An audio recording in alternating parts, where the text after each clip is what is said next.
ಇತ್ತೀಚೆಗೆ social media ತೆಗೆದ್ರೆ ಸಾಕು ನಮ್ಮ ಯಶ್ ಅವರ ಟಾಕ್ಸಿಕ್ ಮತ್ತು ದುರಂಧರ್ 2 ಸಿನಿಮಾದೇ ಗಮ್ಮತ್ತು. ಟಾಕ್ಸಿಕ್ ಸಿನಿಮಾ ದುರಂಧರ್ ಜೊತೆ ಬಿಡುಗಡೆ ಆಗೋದಿಲ್ಲ, ಡೇಟ್ ಚೇಂಜ್ ಆಯ್ತು ಅಂತ ಎಲ್ಲರಿಗೂ ಗೊತ್ತಾಗಿದೆ. ಇದನ್ನೇ ಕಾಯ್ತಿರೋ ಕೆಲ ಜನ ಯಶ್ಗೆ ಭಯ ಆಯ್ತು, ಅದಕ್ಕೆ ಹಿಂದೆ ಸರಿದ್ರು ಅಂತ ಟ್ರೋಲ್ ಮಾಡ್ತಾ ಕೂತಿದ್ದಾರೆ. ಆದ್ರೆ ಅಷ್ಟು ಸುಲಭಕ್ಕೆ ಯಶ್ ಸೋಲೊಪ್ಕೊಳ್ತಾರ?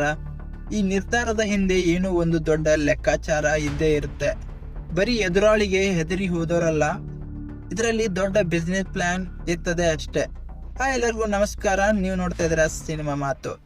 ನೋಡಿ, ಮಾರ್ಚ್ 19ಕ್ಕೆ ಬರ್ಬೇಕಾಗಿದ್ದ ಸಿನಿಮಾ ಈಗ ಬರಲ್ಲ ಅಂತ ಗೊತ್ತಾಗಿದೆ.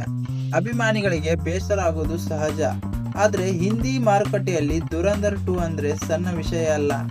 ಅದರ ಜೊತೆಗೆ ಡಿಕ್ಕಿ ಹೊಡೆದ್ರೆ ನಮಗೆ ಸಿಗಬೇಕಾದ ಥಿಯೇಟರ್ಗಳ ಸಂಖ್ಯೆ ಕಮ್ಮಿ ಆಗಬಹುದು.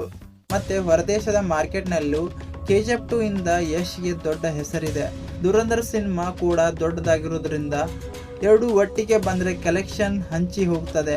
ಅದಕ್ಕೆ ನಮ್ಮ ಸ್ಟಾರ್ಡಮ್ಗೆ ಏಟು ಬೀಳಬಾರ್ದು ಅಂತ ಯಶ್ ಸ್ವಲ್ಪ ತಡವಾಗಿ ಬರಲಿಕ್ಕೆ ಯೋಚನೆ ಮಾಡಿರಬಹುದು. ಅದು ಸೋಲಲ್ಲ, ಬುದ್ಧಿವಂತಿಕೆ. ಈಗ ಹೇಳ್ತೀನಿ ಅಸಲಿ ಕತೆ. ಟಾಕ್ಸಿಕ್ ತಂಡ ಈಗ ಸುಮ್ಮನೆ ಕೂತಿಲ್ಲ. ಈಗಿನ ಮಾಹಿತಿ ಪ್ರಕಾರ ಜೂನ್ 4ಕ್ಕೆ ಸಿನಿಮಾ ರಿಲೀಸ್ ಆಗೋದು ಸಾಧ್ಯತೆ ಇದೆ. ದುರಂಧರ್ 2 ಎಷ್ಟು ಕಲೆಕ್ಷನ್ ಮಾಡ್ತದೆ ಅಂತ ನೋಡಿಕೊಂಡು ಅದಕ್ಕಿಂತ ಒಂದು ಕೈ ಮೇಲೆ ಇರಬೇಕು ಅಂತ ಯಶ್ ಅವರ ಟಾರ್ಗೆಟ್ ಇಟ್ಟಿದ್ದಾರೆ. ಅಲ್ಲಿ ತನಕ ಸುಮ್ಮನೆ ಇರಲ್ಲ ನೋಡಿ. ಸಿನಿಮಾ ರಿಲೀಸ್ ಆಗಬೇಕಿದ್ದ ದಿನವೇ ಕಿಯಾರಾ ಅಡ್ವಾಣಿ ಅವರ ಪಾತ್ರದ ಒಂದು ಭರ್ಜರಿ ವಿಡಿಯೋ ಬರಬಹುದು. ಇದೇ ಟೈಮಲ್ಲಿ ರಾಮಾಯಣ ಸಿನಿಮಾದಲ್ಲೂ ಯಶ್ ಅವರ ಮುಖ ನೋಡೋ ಚಾನ್ಸ್ ಇದೆ. ಅದರಿಂದ ಟಾಕ್ಸಿಕ್ ಸಿನಿಮಾಗೂ ಪುಕ್ಸಟೆ ಪ್ರಚಾರ ಸಿಗ್ತದೆ.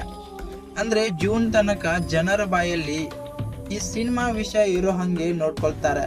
ಕೊನೆಗೆ ಮೇ ತಿಂಗಳಲ್ಲಿ ಒಂದು ಮಸ್ತ್ ಟ್ರೇಲರ್ ಬರ್ತದೆ. ಅವತ್ತು ಗೊತ್ತಾಗುತ್ತೆ ಈ ಸಿನಿಮಾ ಯಾಕೆ ಇಷ್ಟೊಂದು ಹೈಪ್ ಕ್ರಿಯೇಟ್ ಮಾಡಿದೆ ಅಂತ. ದುರಂಧರ್ ವರ್ಸಸ್ ಟಾಕ್ಸಿಕ್ ಅನ್ನೋದು ಈ ವರ್ಷದ ಅತಿ ದೊಡ್ಡ ಸಿನಿಮಾ ಆಗೋದ್ರಲ್ಲಿ ಸಂಶಯವೇ ಇಲ್ಲ. ಹಾಗಂತ ಸಿನಿಮಾ 2 ಹೆಜ್ಜೆ ಹಿಂದೆ ಇಟ್ಟಿದೆ ಅಂದ್ರೆ ಅದು ಭಯಕ್ಕೆ ಅಲ್ಲ, ಸರಿಯಾಗಿ ಬೇಟೆ ಆಡೋಕೆ ಅಂತ ಅರ್ಥ. ಜುಲೈ ಹೊತ್ತಿಗೆ ಯಾರು ನಿಜವಾದ ಸುಲ್ತಾನ್ ಅಂತ ಗೊತ್ತಾಗ್ತದೆ. ನೀವೇನಂತೀರಾ? ಯಾರು ಗೆಲ್ಬಹುದು? ಕಮೆಂಟ್ ಮಾಡಿ ತಿಳಿಸಿ.